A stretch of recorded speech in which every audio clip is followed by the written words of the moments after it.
What's up, Drop Podcast listeners? You can check out new episodes of the Drop Podcast every Wednesday, wherever you listen to podcasts. You can find all of our content on YouTube at the Drop Golf Podcast and on our socials. Those are Instagram and Twitter at the Drop_pod. No matter how you consume us, like, subscribe, rate, review, all that good stuff. Follow and listen along. This episode is presented by All County Exteriors. All County Exteriors is a third-generation, premier exterior home remodeling company celebrating over 40 years in business. In a remodeling world where the average remodeling company only survives in business for only 5 years, All County Exteriors has stood the test of time, providing their customers with top-quality roofing, siding, windows, and doors. They service homeowners and builders with anything from small repairs to large additions. All County Exteriors is not just limited to construction. They have a deep passion for giving back to their community and are charitable supporters of the Make-A-Wish Foundation, the American Cancer Society, Roofs for Troops, and Parents of Autistic Children. If you have planned to do any exterior remodeling, call the experts at All County Exteriors for a free, no-obligation estimate for your project. Just call 732-370-2780 or email them at info@allcountyonline.com. That's 732-370-2780 for All County Exteriors for all your remodeling needs.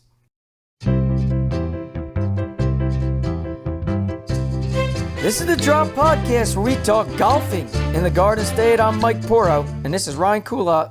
Hello, hello, hello. What is up, everyone? Hope we had a great week. Mike and I got a big episode. We got a lot of stuff to talk about. But before we get into that, make sure you stick around. Today's guest is Jason Bataille. Jason is a former D1 golfer, former head coach at Rutgers University. But more recently and more importantly, Jason had a huge golfing summer. He qualified for the USGA Mid AM match play at Sleepy Hallow.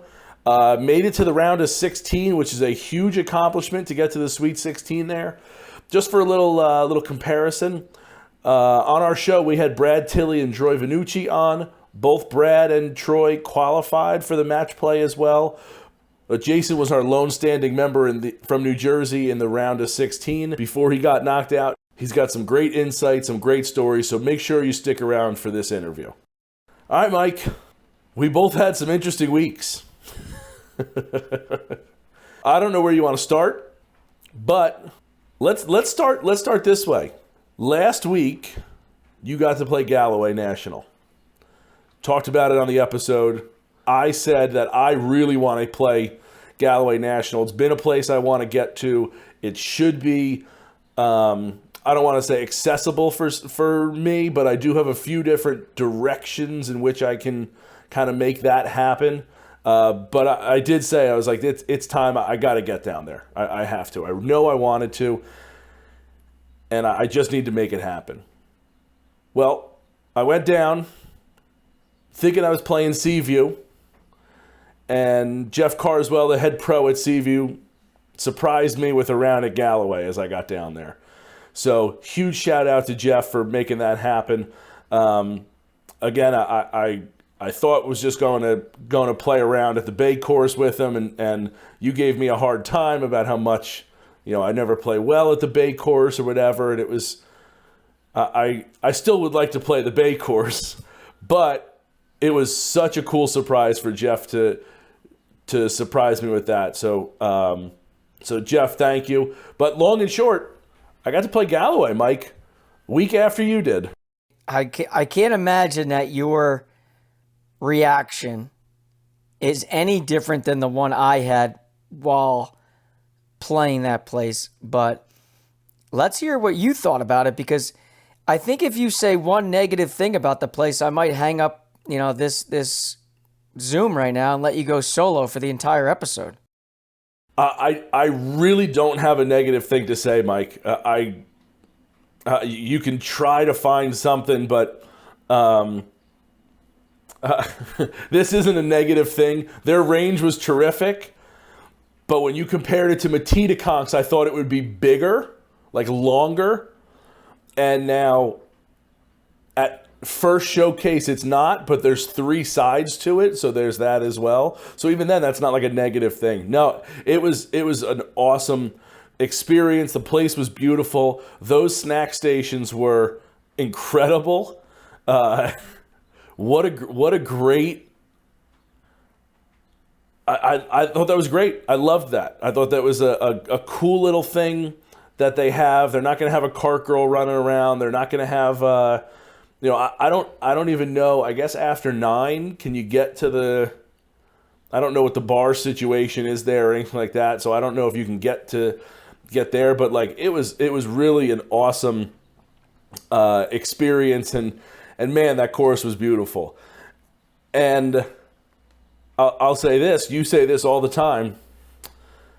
You can't birdie them all if you don't birdie one. So I went out there and I birdied hole 1. That's a great birdie. Did you play the red tees? No. A, screw you. B, no. In fact, I was so amped up that just from being there, from hitting some balls, the way that Jeff surprised me in it, I was literally shaking on the first tee. So to make contact, I was happy with. Made really good contact, hit it to the left side of the dog leg, like almost through the fairway. And then I had just like an attack wedge that I hit it really well and put it to like 4 feet and made the putt. Wow. So it's a great birdie. I mean, honestly, shocking on a lot of ends. A, I usually miss those putts. B, to put it that close was rather impressive as well. But yeah, it was a great birdie. Only to be surprised by my best iced tea impression. I messed around and went triple doubles. Double. After the birdie? After the birdie, I went double. Oh my God. Talk about the post birdie fuck up. I mean, it was bad. It did settle down after that, but that was, to go 2, 4, 6 over, to be 5 over after 4 holes, is probably something I would have bought, but not that way. What's that? Not that way. But not that way, correct. Yeah, that's not how I envisioned it. But I settled in a little bit, and I mean, honestly, I feel like I can go play my golf game. Like, I feel like I'm in a spot where like I just can't get out of the mid 80s for any reason whatsoever. Not that I'm trying to get out of the mid 80s and go to the high 80s, but like I can't seem to put it enough together to get to the low 80s. I just do not enough. But I've play the rest of the day was just my kind of golf. Fairway or just off, miss the green, chip on, 2-putt with a couple, hit the green, take your par kind of thing. It was a rather good day after that point, but to go double was really not what I had envisioned there. I think when you think about your golf game, it's not that you can't go sub 85 consistently. But like you just explained right there, in order for you to go sub 85, like you need to eliminate the big numbers. And you can't make so many doubles if you plan on going sub 85. It's just that simple. And and here's the other thing. I said all the time, like I'm not good enough. I'm not a good enough putter, and I'm not like I don't throw darts at pins, unlike the first hole there, to birdie a lot of holes. I'm just not like my golf game is not a very birdie friendly. We joked about it in previous shows that I don't know. When we were sitting with Jack, I said, like, I don't know if I have 18 birdies in my whole life. He made 18 birdies in his, in his round at the Delaware Am. So I don't. My game is just not a very birdieable. Like I can't make up shots. I don't feel like I'm not that. It's not the way my game is. But I can't give up shots. I gotta get. I can't have the doubles. Pars are great. Bogeys are okay. I got to avoid the doubles. And for me, again, if I double, I have to birdie, and I just don't birdie. So, I don't hit it long enough. I don't hit it close enough. I don't putt it well enough. I don't do anything well enough to be like, okay, I can go out and birdie. Whereas like your game, you can go birdie holes. Like you can put it close enough to where you can make some putts. Like you roll you get birdies significantly more often. Now you're a better golfer, so that makes more sense. But that's what I mean. I don't. My game's not that way. So yeah, I got to avoid the high numbers, and that's the thing that in my last couple rounds, I've been playing low 80s golf, and then something will happen on one or two holes where I'll go double or triple, and it's like, well, that 81 becomes 84 now because I tripled it. So you're right. You're 100% right. That's what I got to do. And I just, you know what it requires? Practice. A mental coach. Are you for hire? No, I said a mental coach, not a mental case. I said a mental coach. Big difference. But listen, like I said to you, I mean, Galloway's a South Jersey gem. Absolutely. You get the opportunity to play. It's hard to just say no to a spot like that. Honestly, if you're from anywhere in New Jersey, it's a must play spot. It's come from wherever. If you're invited there, go play Galloway National. It was really, really tremendous. And the other thing that I thought, Mike, we didn't play it from the tips. The tips on some holes were not that big of a difference. Maybe just because of where they put the blue tees that day. But on others, it was a significant difference. And like I can see that course being an entirely different golf course from the tips, which I think it was like 71 from the tips. And we played it at like 68, 69. So it was again, longer on some holes than others. So, but yeah, an absolute gem. Like you said, everything you said last week was true. Not that I thought you were lying, but it was nice to experience it as well. The clubhouse is a beautiful looking clubhouse. I don't know if it fits in like that South Jersey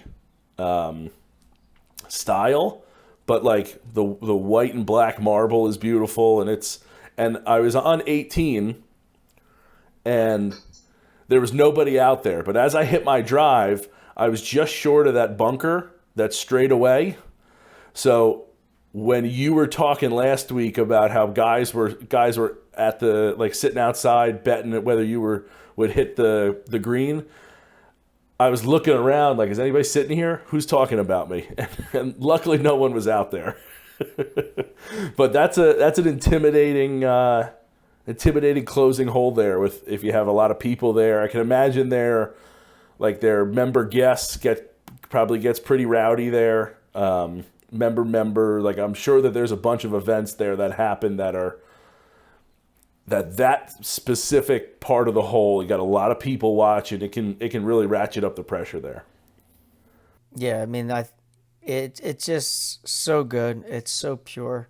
I'm glad that you got to experience it, and it's so good. I was getting ready. It was funny. We were talking off camera. I was like, I got to get there. I got to call in some favors, like you said. I tried getting there last year, and it ended up not working out. And like you hate calling in favors in like the busy season, right? So you want to do it at this time of year, and I was like, I just got to do that. And I knew I was playing golf down at Seaview, and I was like, okay, I'm gonna talk to Jeff and see if he can make it happen. And he surprised me with making it happen. So again, thank you, Jeff. Appreciate that.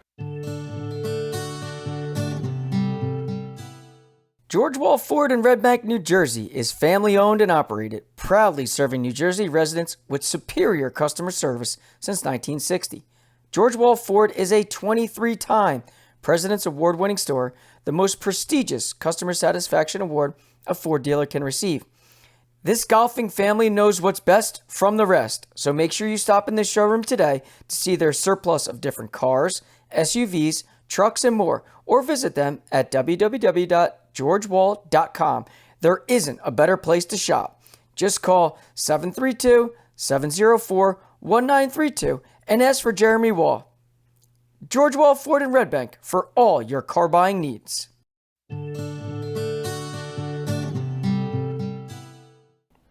And then let's stay on the golf course here. We both got to play RiverWinds. So where do we want to go with this? We both played it separately. We've both played it within the last week. So Mike and I both do a golf podcast about golf in New Jersey, but very rarely do we get to play with each other at these places. But Mike was able to get out and play RiverWinds. It's a solid hour and 45 from where I live. But I was taking a flight out of Philly at night, so I was like, hey, let me go play RiverWinds in the afternoon and kind of get a twofer. Mike, since I'm rolling, I'll start with it. I loved RiverWinds. Absolutely loved it. It was more linksy than I thought it would be, which I love. There was not a lot of wind that day that I played it, so it wasn't as difficult as some of the people there were talking about that it can be with the wind coming off the Delaware River. But the thing that impressed me the most was the staff there. They were over the top, helpful, friendly, supportive. Like it was awesome. It really was. They had an outing that day, and public play started like 2 hours before I got there. And I was going off as a single, and they were like, "Hey, why don't you go off on the back, and you play the back. By the time you come around, nobody will be going off on the front, so it'll be timed up perfectly." It was amazing that they thought of that they did that for me. So I ended up starting on hole 13 because they had gotten a little further. Like those first groups got a little further than they had thought. But like I was playing it I was going to jump in front of these two guys, and it ended up just, hey, you know what? Let's play together. They were playing this guy Ryan and Shane. They were playing a scramble with themselves because one of them's a member there, so I guess they play it quite a bit. So if you're just going to jump out and play 9, you can do things like that. Play a scramble once in a while. So I was playing with myself. They were playing as a scramble. So it was a quick moving situation there, and just two really nice guys. I mean, younger guys. I know they're college athletes. They're kind of young business people. They're in sales, and again, really nice guys that we got paired up with, and they know the course. So they're like, hey, like on hole 16, like you don't have to hit driver, but you don't know how much run out you have until the bunker's right in front there. So he was like, no, you don't need to take driver. So, took something less, was short of the bunkers, put it on, 2-putt, there's my par. But without them, I probably hit driver. I probably go into the greenside bunker, and then who knows from there. So two really, really nice guys. I want to shout out them. Thank you guys for a very pleasurable, couple of holes there. And then I that 17th hole, Mike, was really, really cool. A little island green there. I don't want to give anything away about how you did or about how I did, because I know we both recorded that hole, and we'll put those videos out.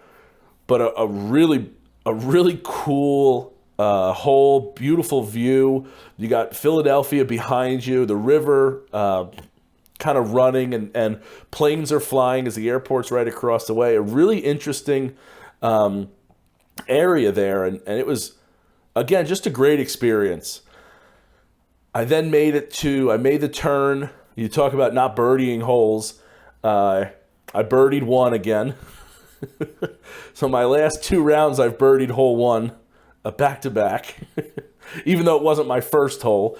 But it's a par 5. I laid up and had a chip on that I put to within a foot. So it was a nice little tap-in 4 on a par 5. And then I just cooked on the front. I got birdied that hole, and then I went par, par, par, par on the front. So I really rolled on the front there. So then I caught up to these two other guys, and one of them was a pro. One of them played pro golf in Europe. So it was interesting to caught up with them on 8, I believe. So played 8 and 9, 7, 8, and 9 with them. Old buddies, they were in town, so they only played 9. It was really cool. It's Sasha LaBelle was his name.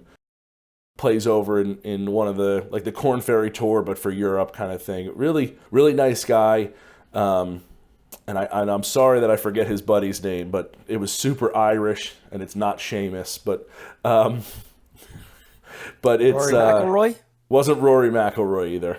But two really nice guys. I liked the match they had going on, some good banter. It was really nice. Again, overall, what I'm trying to say is just a super friendly experience. Not just the staff there, but the people there that I was able to run into. It was an awesome day. I can't recommend this place enough. I would go play there again. I don't know if it's a 2-hour course. We've talked about how long and far you would drive to it. I wouldn't make it an everyday thing for me, but I would certainly play there from where I live, that hour 45. I would go back once a summer. For sure, I would say that I could put that in my rotation of it's not an all the time place, but it's good enough where it's hey, get there because it's a really good course. Yeah, I think you kind of nailed it on the head with the description of RiverWinds. I didn't have the same, I didn't really talk to many people when I was there. I'm not really a talker as it is. I just like to tee it high and let it fly. But I will say this about Ron Jaworski's golf courses. I think they're extremely underrated. And I know people think Ron Jaworski, Philadelphia Eagle quarterback, has no really, plays golf, but what does he know? I can't lie. The courses here in New Jersey that Ron Jaworski owns and operates and his company does and handles, dude, they are sneaky good. They really, you said sneaky good in our text, and that's exactly what it is. They really are. I mean, this course, like you said, sneaky good. And he might play golf, but he's employed the people to run golf courses correctly because they really are. They're really good. Yeah, listen, we can go on a little tangent here. RiverWinds, when I played it, and my buddies have said it, I think even Lewis Kelly in one of our earlier episodes, even Troy Vanucci way back when said that 17th hole is marvelous. And finally getting out there to play it, I was like, holy hell, this is sneaky good. But then I started to think on my drive home from that place is you got, obviously I was super impressed with RiverWinds, but then I was like, all right, Blue Heron Pines, another Ron Jaworski, great golf course. Then you got Valley Brook, another Ron Jaworski golf course, sneaky good. You got Harbor Pines, another sneaky good golf course. I felt like we just started going on a tangent. I'm like, holy hell, maybe Ron Jaworski just kind of knows how to hire the right people to manage and operate his facilities because all those golf courses are so damn good and they're challenging.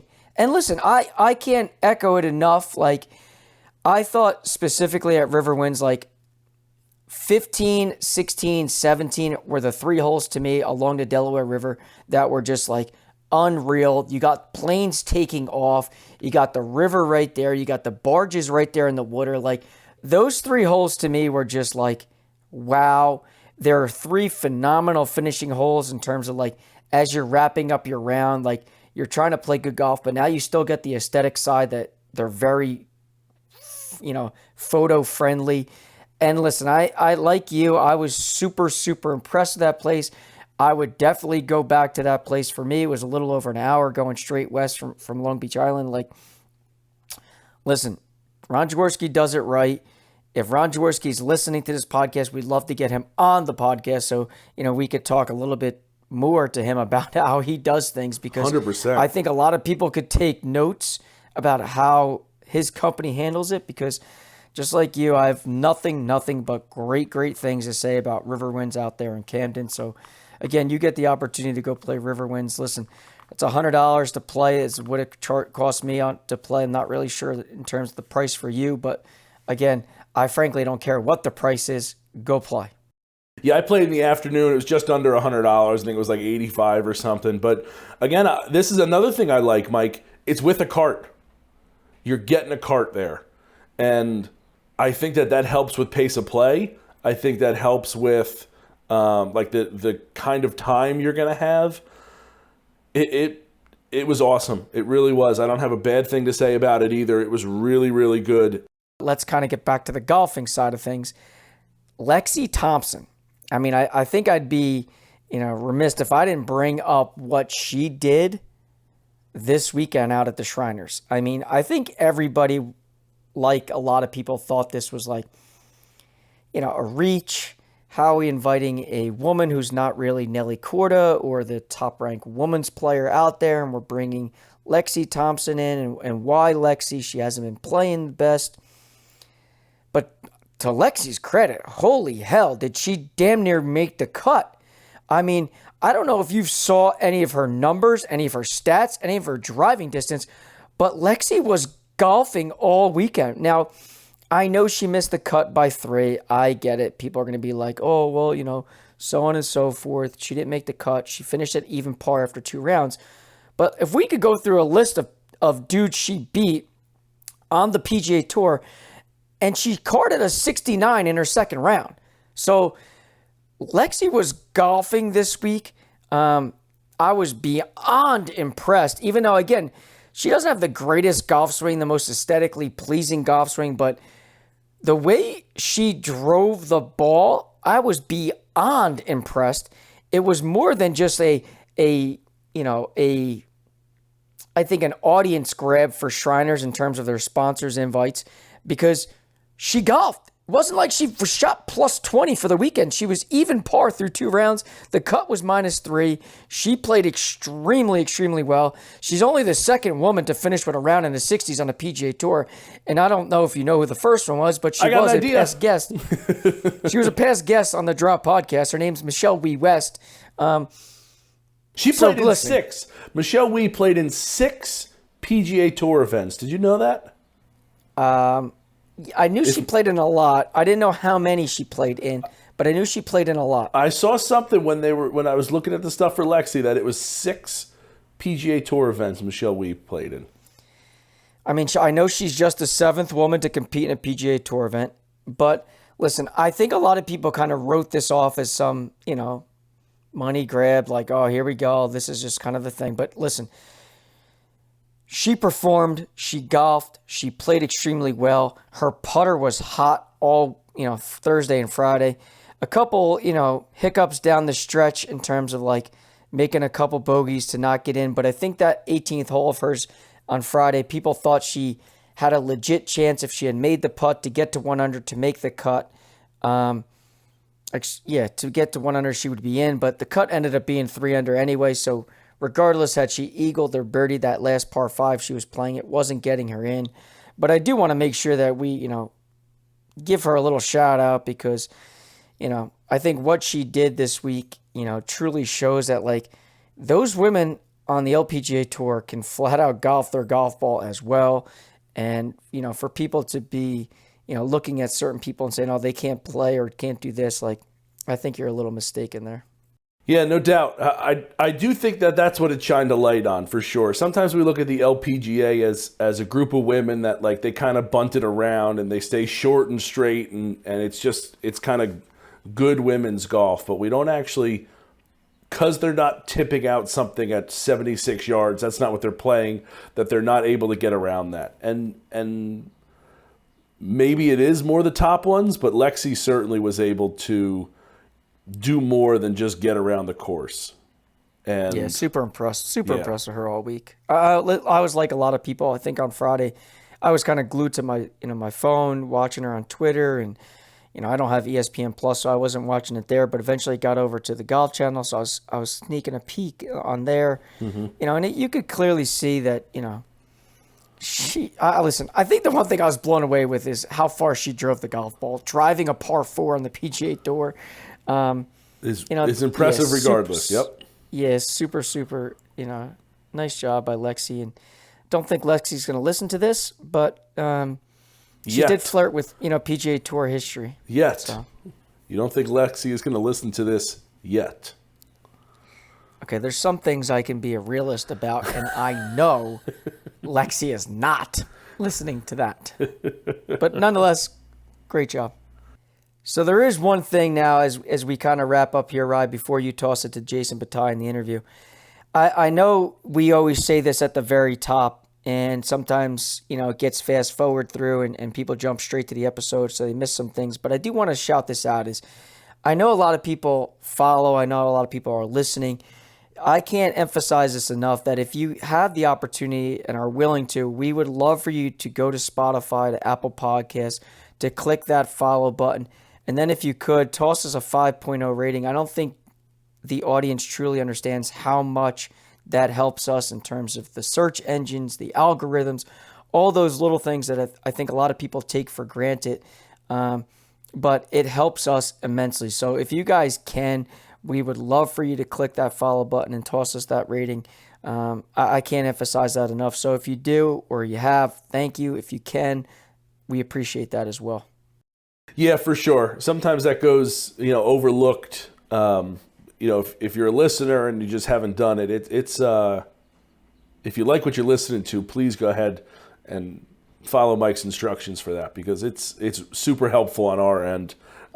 Maybe even more than you guys know. It takes you a fraction of a second to do, and it's rather important to us. But that wraps up Mike and I for today. We're going to send you to the interview we did with Jason Bataille. As I said at the top, Jason is absolute stud, had a fantastic summer, making it to the Sweet 16 of the USGA Mid AM. That was held at Sleepy Hallow in New York, so kind of in our backyard here. He's got some great stories and insight, and again, just another great sit down that we had with a fantastic golfer here in New Jersey. So I hope you like the interview. Enjoy.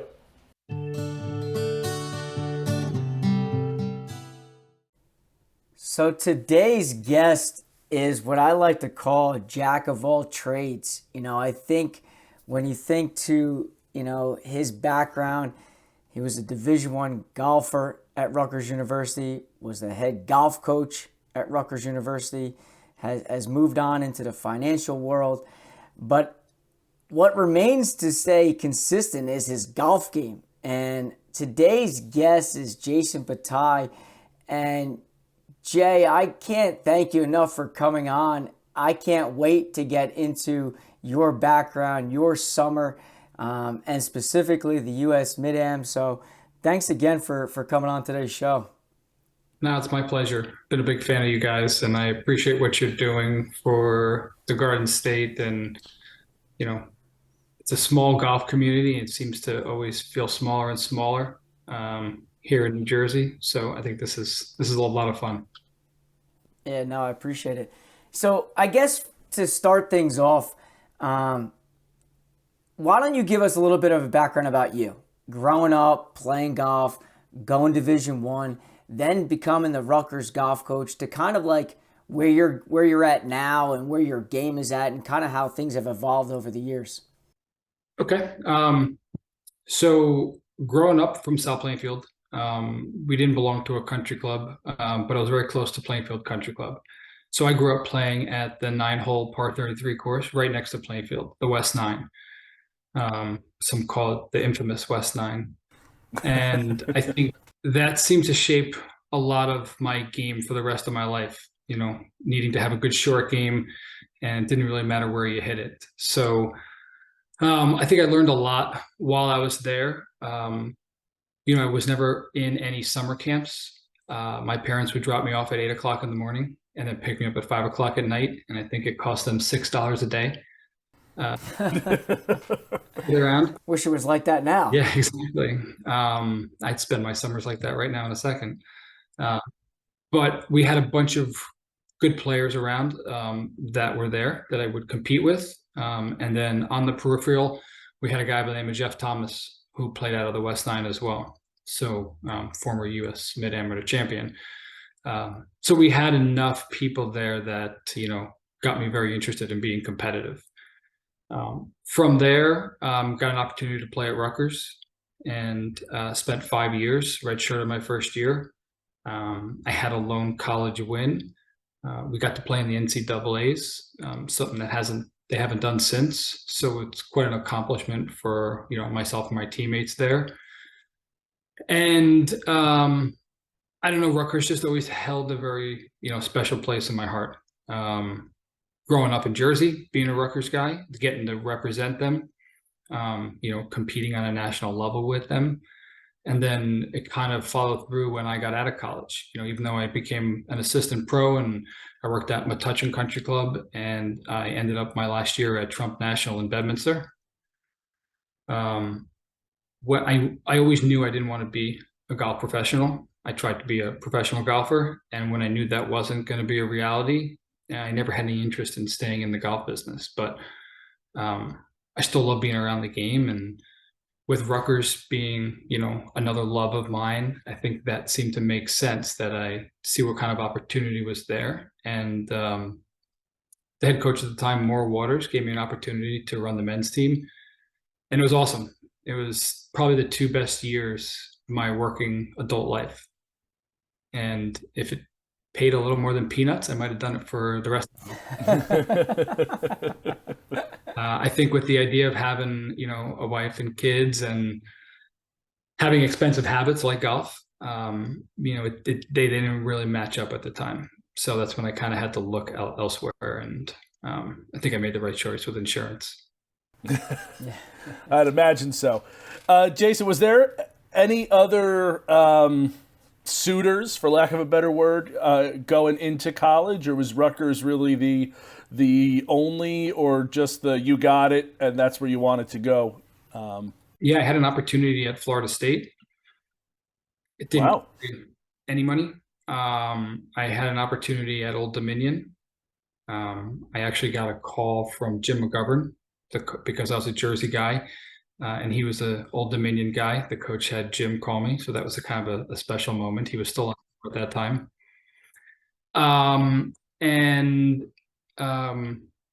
Where was the other one? UNC Wilmington. But neither one of those quite, in my mind, held the academic standards of what I was hoping for. I don't know if I ever thought I was going to make the PGA Tour, but I knew I wanted to use golf in the business world, and I wanted to make sure that I kept a good enough balance between the two. Yeah, and I'm sure being a Jersey guy had that pull for you there too. So I tell the kids all the time, we try to help some of the kids that come out of Rutgers now as part of the Alumni Association, and the value of having the network of your college, post-college, so close to you for your business needs and just all that it affords you. It's kind of hard to explain to a kid going into college what value that'll have for the next 30 years of your life. There's a lot of that for sure. Really, there's a lot of things that freshmen in college do not understand going into college. That once you get out, you're like, oh, that's what they were trying to say. I'm not going to pretend to be a perfect student. I went to some of the classes. I spent a lot of time on the golf course. But so Jay, let's talk a little bit about, before we get into, your summer, which I think, I always was referring to you as like the silent assassin all summer in terms of what you were doing at the US Mid AM. But before I get into that, I know you and I had touched base a while back about Raritan Valley and some of the work that, Jack Skirkanich was doing in terms of renovating the golf club, or I should say the golf course. How's that project coming along, and what is it about Raritan Valley that draws you to that spot? I mean, the first thing that draws me to it is proximity to my house. Anytime, just like, the West Nine had when I was in South Plainfield. I think when it's a place that's close that you pass by all the time, I've been here in Bridgewater for 11 years and I've only been there for the last 3 or 4. So I think that part of it makes it a little bit extra special. The fact that my wife and kids love spending time there, makes me want to help any way I possibly can to make it the best club it could possibly be. I think I have a unique perspective getting to play so many different golf courses that are on so many different levels, not just around the state, but around the country. So my hope was that I could use my relationships and maybe the people that I know and some of the perspective that I have to help them however I could. I've been fortunate. They've been open to some of the help, and that's how we kind of led down the path to finding an architect. I don't know if I completely expected it to be a friend and someone that, is a Jersey guy, but I think, that just leans into everything that I've believed in, is trying to keep it Jersey, right? So having a guy that played Jersey golf and understands that too, but has a little bit of an architecture background too, it seemed to make a pretty good marriage. And he put a great plan together for us. We haven't started to execute on it yet. We've got construction fences up around our club, and we're doing some renovations and redoing our pool and putting a pool bar in and things like that. But I would say within the next few months, hopefully we'll start to see some other work to be done too. Yeah, those are always exciting things when you can kind of project ahead to see all the changes. Is there like a time frame on all this? Is he like maybe possibly trying to get the front nine done and then the back nine, or no? I think when you're a club in Jersey, and what I would call a middle tier club, I just read the story about Essex County and how they're, Gil Hans is gonna do the entire golf course and all. Like, that's cool. Like, that's not the world that we live in.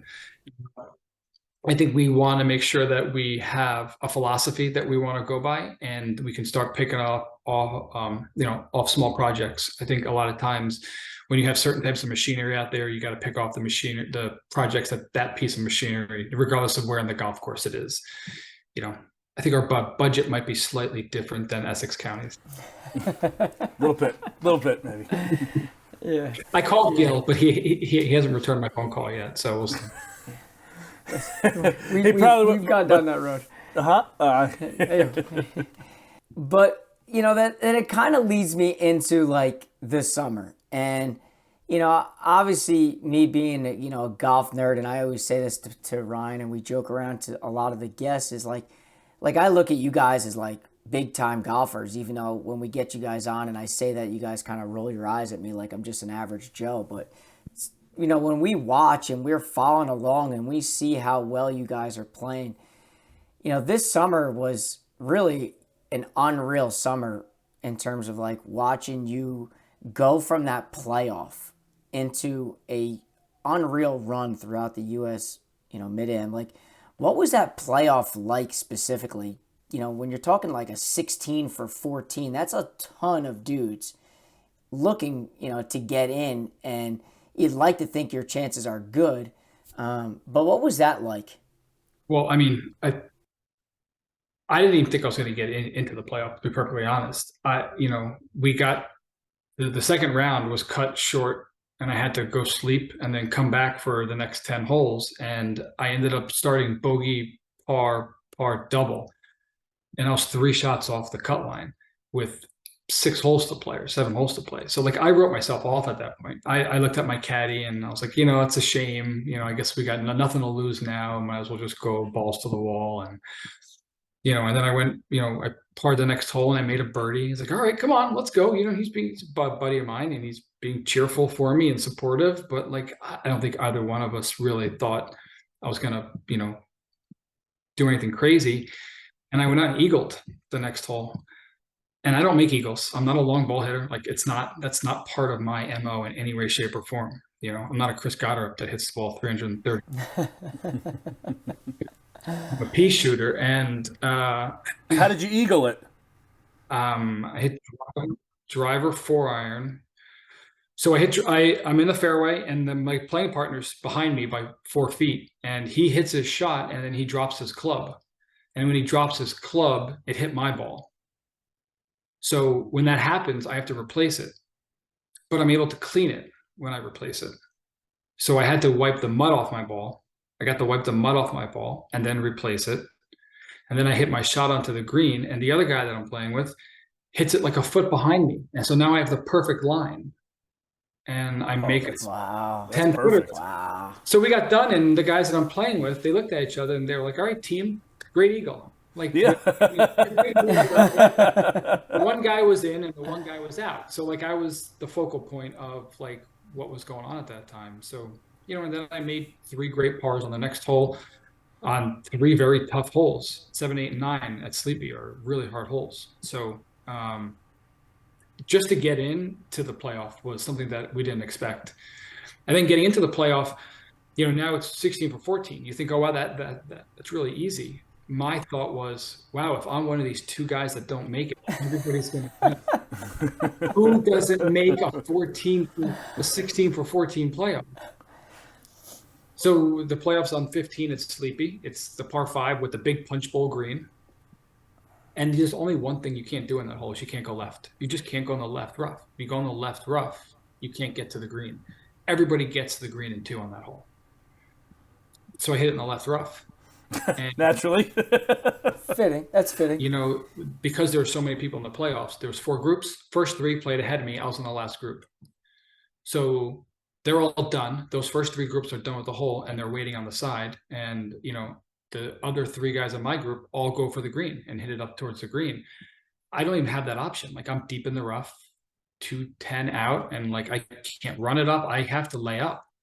So I lay up to 88 yards or something like that. And we go over my ball and I can't see the flag because it's down the punch bowl. All I can see is this like iconic Sleepy pole that's behind the green by exactly 20 yards. So we go up there, we kind of mark it off and we figure it's a full lob wedge. And I hit the shot from the fairway and now I can't see anything. I have no idea if it's going to be close or not close.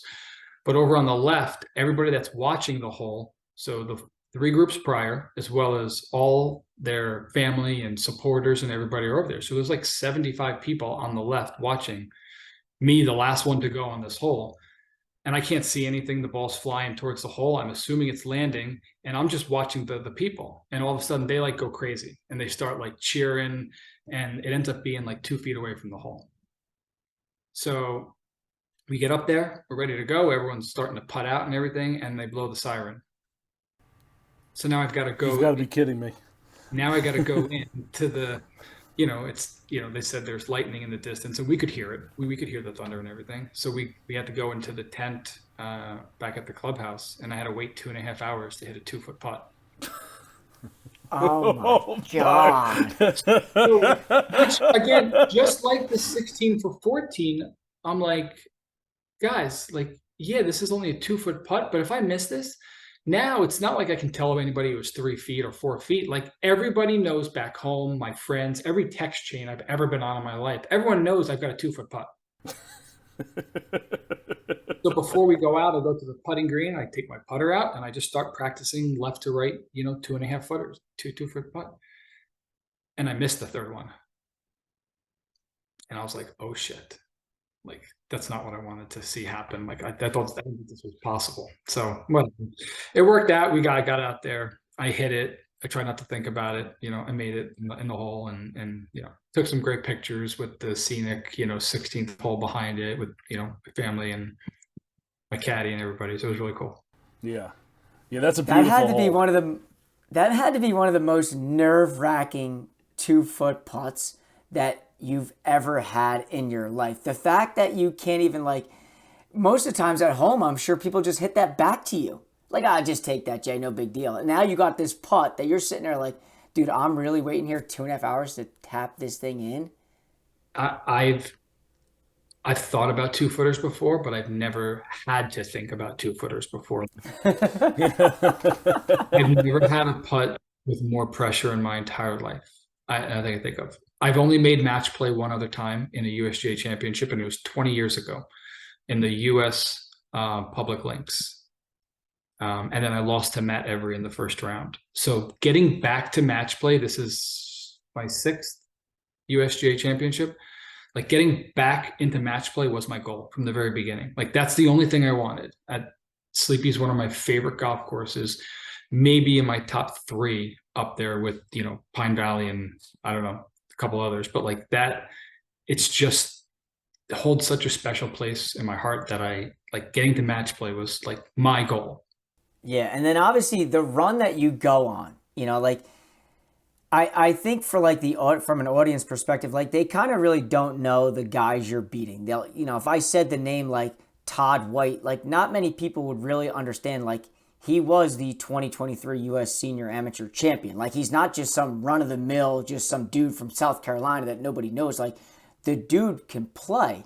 So, like, the guys that you went through, you know, were like very, very good golfers too. And I think maybe from a national perspective, you may have a clear understanding of who they are. But, like, what was it like making those runs? You're winning your first match, you know, and I know Ryan and I have talked about it. Like, there's really no upsets because I know your seed was 59 first round and the guy was 6th. Like, but he just played better the first 2 rounds. It's match play. So I purposely did not look him up. Harry Bolton is his name. Right, from Australia. Yeah, didn't look him up. I didn't think that was necessary. I didn't think it was going to help me in any way. I thought it could only hurt me. So I didn't bother looking up who he was or anything like that.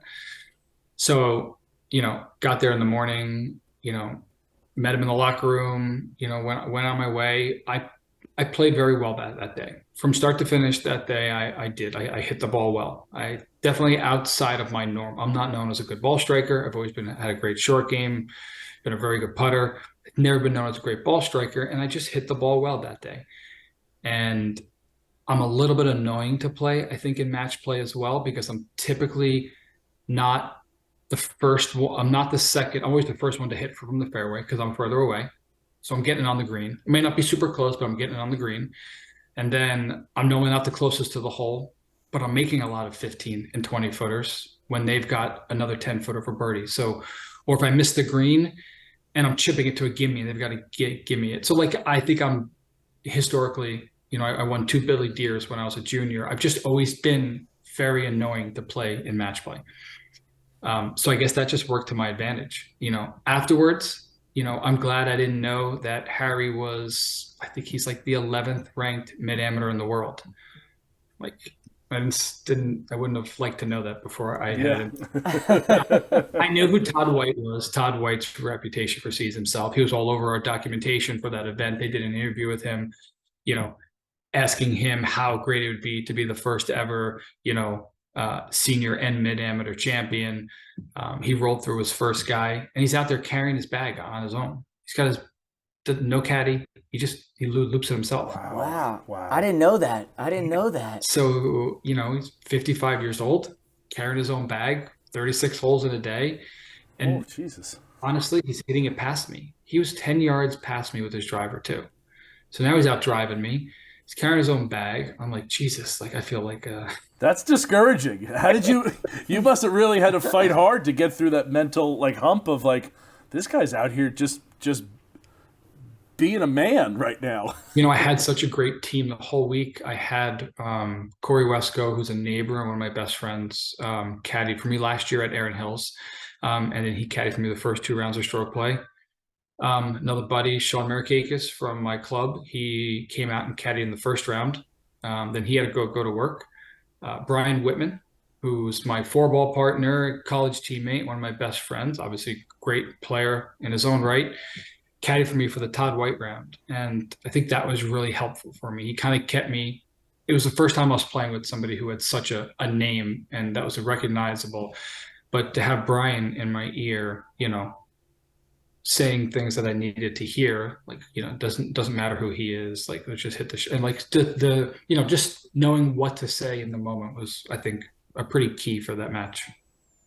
Yeah, and I mean, you started off birdie, and you know, from what I remember, and I was obviously looking at my notes, I mean, you were three under through 7 holes, so it's you came out the gate hot. Having your buddy on the bag surely helped, and I mean, you ended up winning 2 up against him, 2-1 more or less, and like, I think at that point, when you beat someone with a, you know, I guess a resume like he has, that's got to give you confidence moving into the next day, knowing that, like, hey, listen, I can play with these guys and it's match play. Who the hell knows what can happen? You know, what was your thought process after beating him? My first thought process was I have to find a caddy for the next day. Again, I didn't plan on being there this long. It's not part of my travel plans. No place to stay. Great. I got kicked out of the first host hotel because they had no rooms left. The second hotel I went to, they had no rooms left.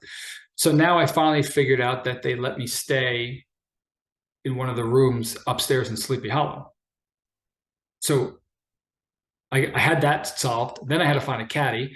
Fortunately, one of my college teammates works with me, and I got him to cancel some meetings. And so Seth Hirschhorn, he came out and caddied for me in that last round, but not thinking about it, not getting in my head, and just knowing that I didn't care who I played the other days, just to go out there and remember that I'm playing one of my favorite golf courses in the world and to enjoy that. And that seemed to be working for me all week.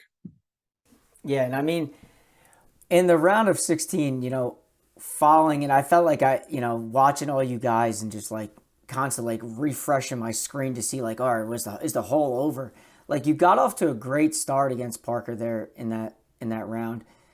Was there something that like kind of went the other way, or was it just him going on a little birdie tirade there? Like I know once you made the turn, you were 2 up, and then he does follow that with a birdie on 10, birdie on 11, birdie on 12, birdie on 13. Is that kind of like, I mean, at some point you're just saying like, dude, come on. Yeah. So take the.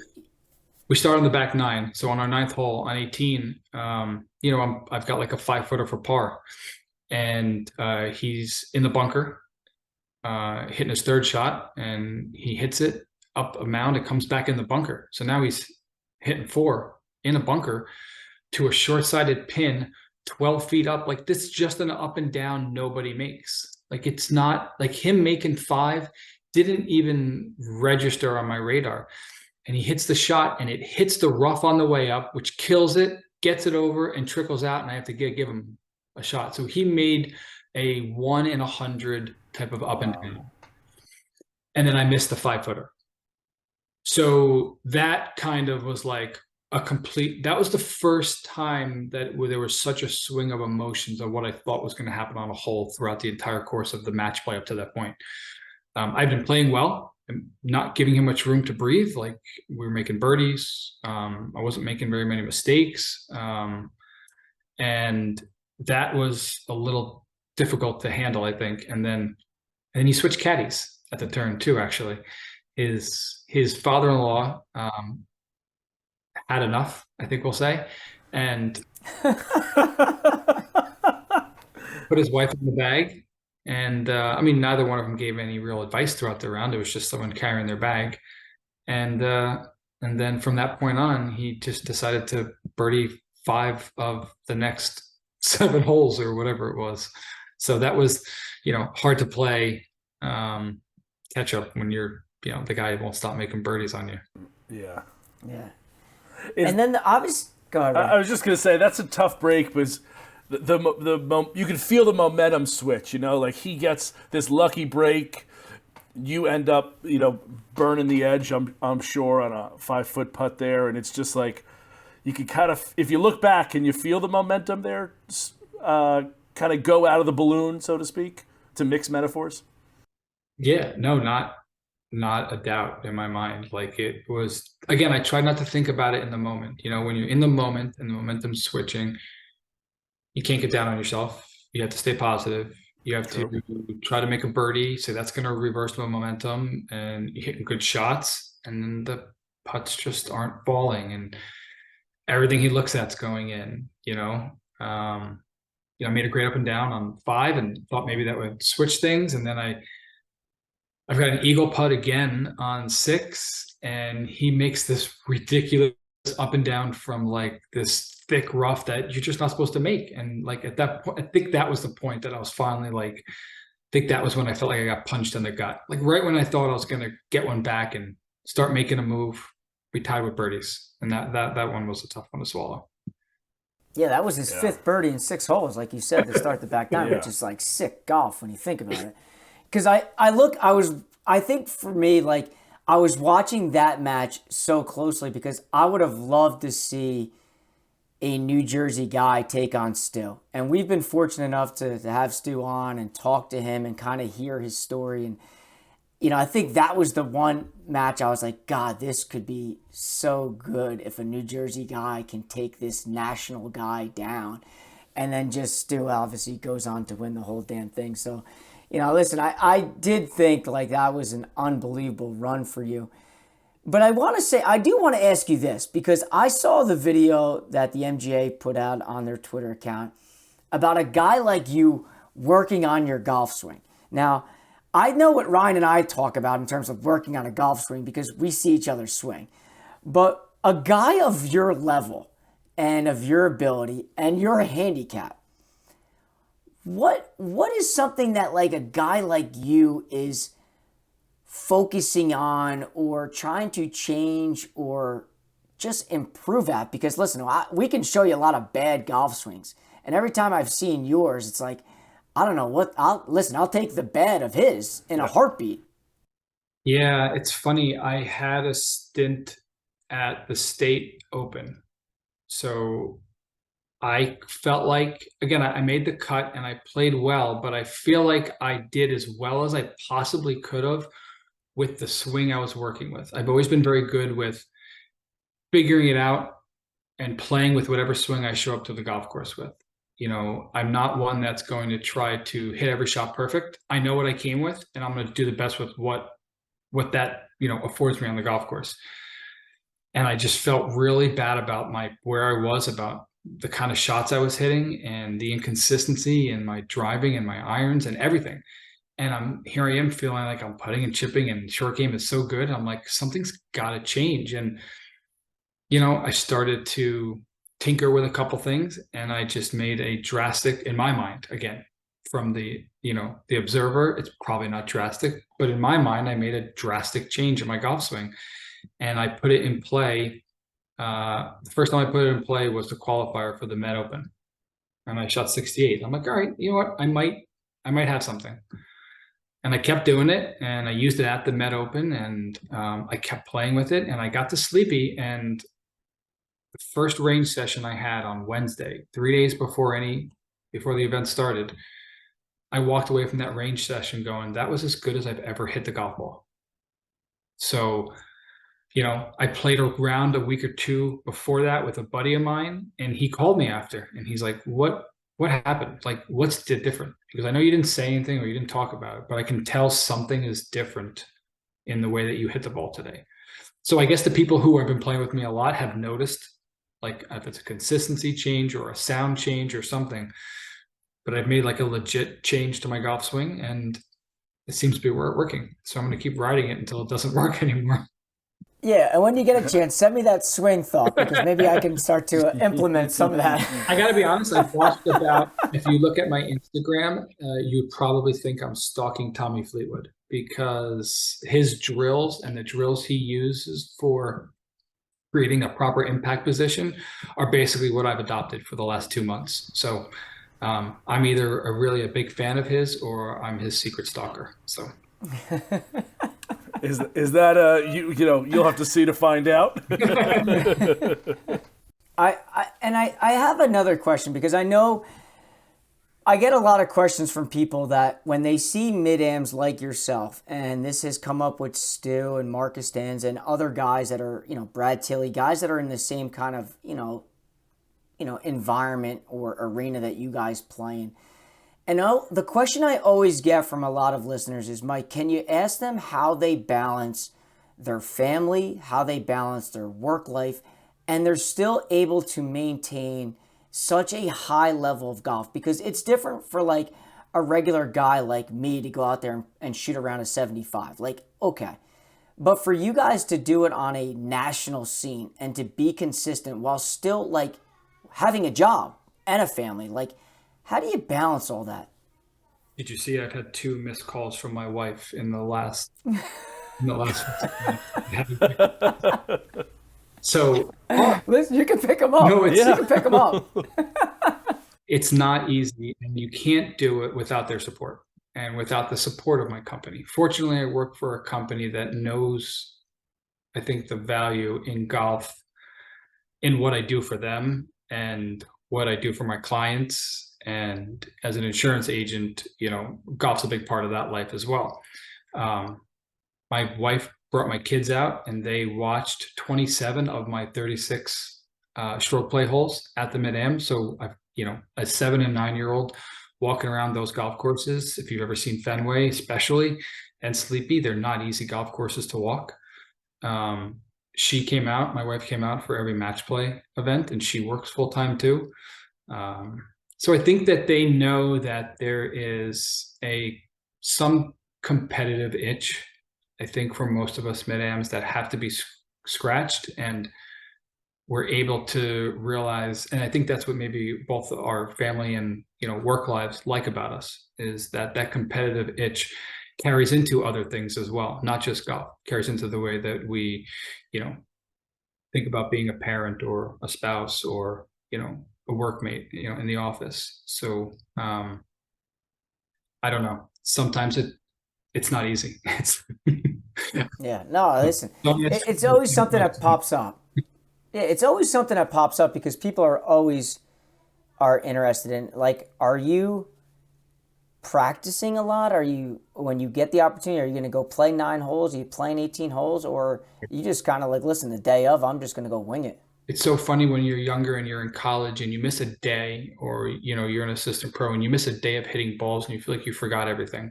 I think as you start to get older and you do the working man's championship, which is what the mid-am is, I think you realize that you certainly have more fun in the process. And I think adding the fun in helps you worry less. And by worrying less, you are more accepting of not being perfect every day. And you realize you work with what you've got and you find small ways to make that better. Sometimes I work from home. Sometimes again, having a course within close proximity is super helpful. I'll go chip and putt for a half an hour around lunchtime in between meetings. Maybe I'm on a call that I don't have to be present, but I just want to make sure that, I get my putting in for that day or something. I'll take the call from the putting green. I think you find ways to make it work because, there's of course a hierarchy of what's most important, but you find a way to kind of make it all happen. Where are you right now? Right now, I'm at my house. I had a work lunch. I got back. I had to tell my boss that I had another call at 3:30, so I had to get off my call with my boss to get on this one. You don't need to lie to us. You're in the golf cart with one of those screens behind you that makes it look like you're at the office. You see those commercials. That is super interesting because, as Mike said, we've had a lot of people ask that question, and it's rather about the same thing. Everybody's talked about family support, business support, and having such a great support system. And obviously you have that if your family's willing to come out with, your 2 kids, your wife, to come watch you play. That's an awesome, it's got to be an awesome feeling to have and know that they're on your team and fully supportive, 100% invested. Yeah, no, the family's been great. And even from the work perspective, I'm part of a $500 million company with 3,000 employees. And, after the mid-am completed, they put this big post out on social media congratulating me. And, it was just a really nice written post on LinkedIn, on their Twitter and Facebook, on all their platforms. So to see that they support me in this journey too was, Yeah. Yeah, I mean, that makes it all worth the while, really, at the end of the day. So, Jay, I always like to ask a couple questions here at the end regarding, like, golf courses specifically. And I know here golfing in the Garden State is our thing. And if you could give the audience a public golf course that if they have the opportunity or they can have some time to go check it out that you would recommend, along with a private one that if they got invited somewhere that they need to kind of drop what they're doing and go. And we always say you can't count your home course and you can't count Pine Valley because those types of opportunities don't really come around. Do you have any? So, again, I have a special place in my heart for Neshannock. It's a good golf course. Played well in the AM when it was there. I used it as my home course before I joined Raritan. And Fred Glass over there was always very generous with me as well. I've known him for 20 years. So I think as far as public golf courses go, I mean, look, they held the U.S. Women's Public Links at the place. It's it's as good of a golf course in the state of New Jersey from a public standpoint as you can get. Now, do I love doing trips to Bethpage? Absolutely. And I'd recommend parking lot, sleeping, outing anytime. And what about a private spot? If someone gets invited to go somewhere, where are they going? They got to drop what they're doing. I think I have two that, sometimes are obvious and sometimes aren't, but Mountain Ridge is always really high on my list. The changes that have been made there and the conditioning of that golf course is just second to none. It's incredible. And then my other one would be Hollywood. I think Hollywood doesn't get enough recognition, and it's such a fun golf course to play.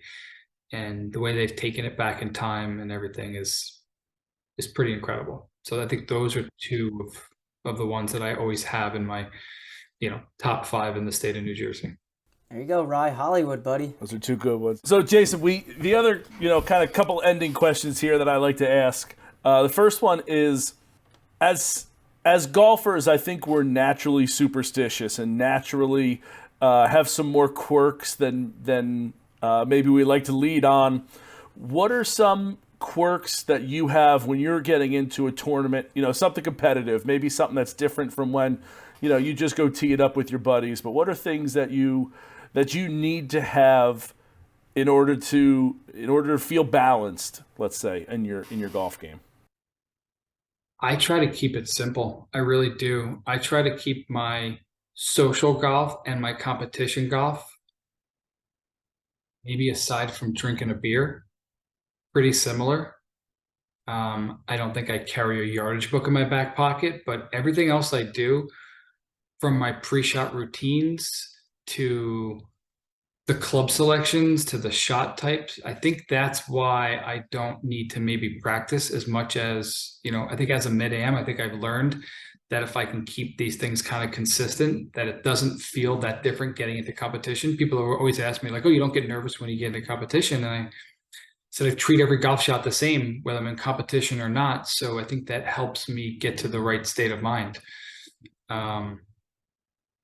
The only quirks I have, and people always kind of look at me side-eyed, is maybe what golf clubs I hit on the range. I only hit odd clubs on odd days and even clubs on even days. But that's... Oh. I like that's a quirk. That's a quirk, right? So like some people have said like I need 2 big tees and 1 small tee in my left pocket, my right pocket has another golf, like whatever it is, but that's a good one.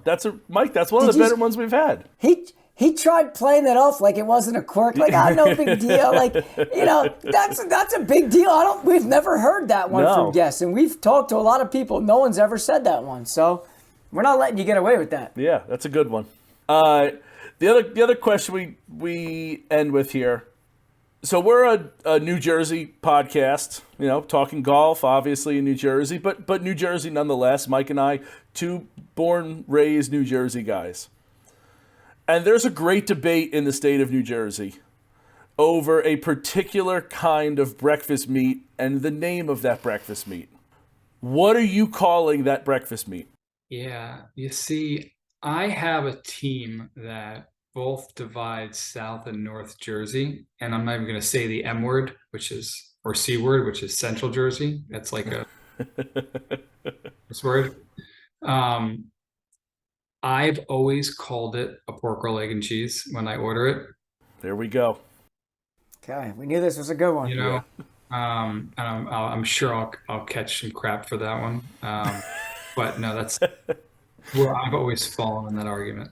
Hey, you got to lean into that. If that's what you call it, that's what you call it. Like that's lean into that. Someone's going to give you a hard time. You tell them to come see me. All right. I'm 6'5" pounds. They can come talk to me if they want to. And I got your back. It's funny. I moved down to Georgia for a few months when I was first got into insurance, and I walked into a supermarket and I asked, if they had any pork roll, and they looked at me like I was crazy. And then I said, Taylor ham.